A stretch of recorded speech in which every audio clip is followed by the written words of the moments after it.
Hey, what's up guys? Welcome back to Jonas Tech Vlog. Samsung has officially announced 2020's Galaxy Note lineup. There are two models this year, the regular Galaxy Note 20 and the high-end Galaxy Note 20 Ultra. Both feature the main thing that differentiate the Note line, an included S Pen stylus, but the new Note are more different from each other than you might expect. So, let's get started. Samsung's regular Galaxy Note 20 lacks important features like a high refresh rate, micro XD storage expansion, and a periscope zoom lens. But that doesn't mean it's inexpensive. 78,000 for a model with 128GB of storage and 8GB of RAM. The Note 20 Ultra meanwhile has everything Samsung knows how to throw at a phone, and the price match to those specs is like 5,000. Both phones do share some key specs. The one you are mostly likely to be told about is their support for both types of 5G networks. Samsung has improved latency on the S Pen and added a few more ways you can wave it about the control over your phone remotely. They support fast charging, wireless charging and reverse wireless charging. And Samsung is also using the brand new version of the Gorilla Glass that is supposedly more resistant to scratches. Got stereo speakers with some Dolby technology, IP68 water resistance and ship with Android 10.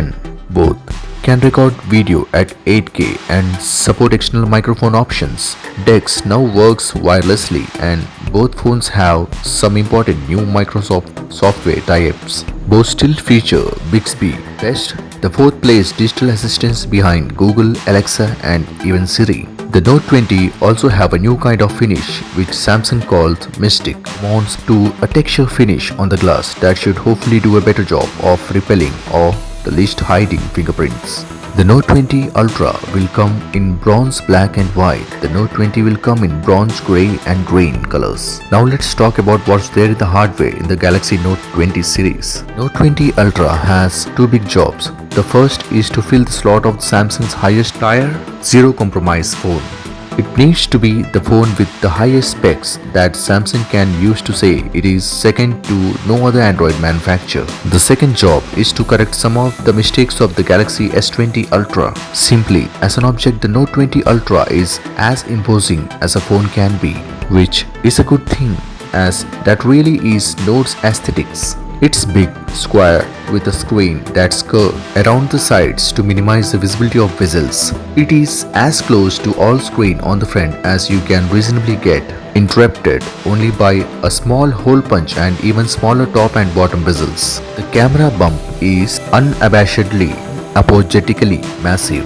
Spec level, Samsung does get to claim to be the very top of the Android heap, at least for the time being. It has a massive 6.9-inch 1440p OLED display capable of refreshing at 120Hz. It has three cameras on the back, one of which is 108 megapixel while another includes a periscopic. It has a Exynos 990 processor and 12GB of RAM plus the ability to expand its base storage with a SD card.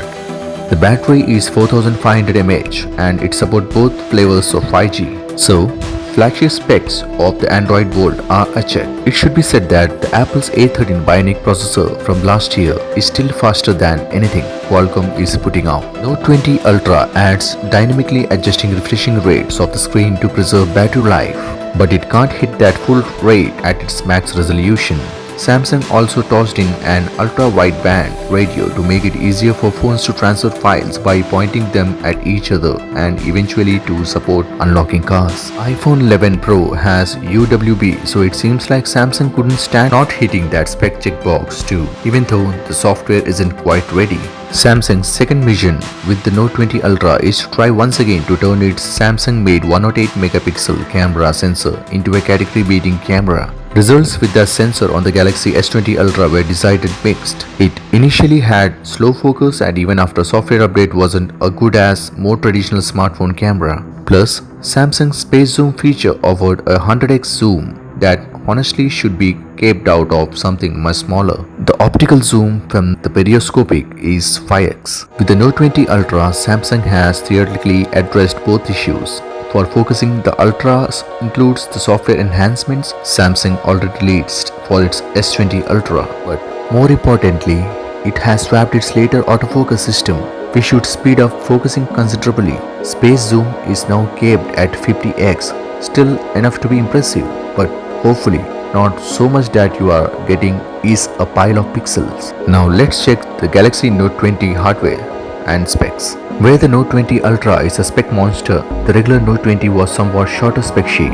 It's smaller for one thing, a 6.7-inch 1080p display. As a physical device, the regular Note 20 is also more approachable. It has a bit more curve to its corner, shows more bezel overall. The camera's bump isn't like a huge mess on the back of the device either. It's a still very large, fairly wide phone by your standard. Isn't a smaller Note 20 Ultra. It has its own design language. Disappointingly, the Note 20 lacks a few specs that you'll get on the Note 20 Ultra. Its display has usual 60Hz refresh rate you see on any phone.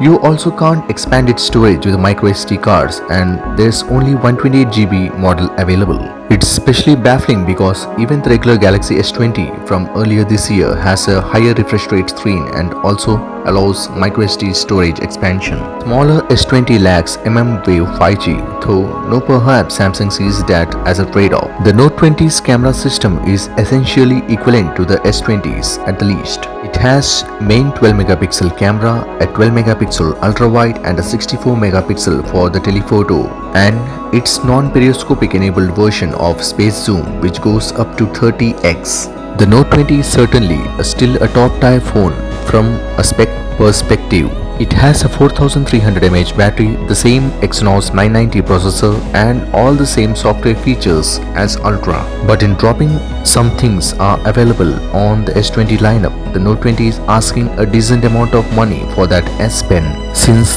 these are Note, the first big software updates applies on the S Pen. There are now more Anywhere actions that turn the S Pen into a gesture-based remote control for the phone. You would need to memorize various Magic Wand moments to make it all work though. Samsung is deepening its relationship with Microsoft in some fairly significant ways. For the Note 20 lineup, the most important new software feature is that Samsung Notes will sync with Microsoft OneNote later this year.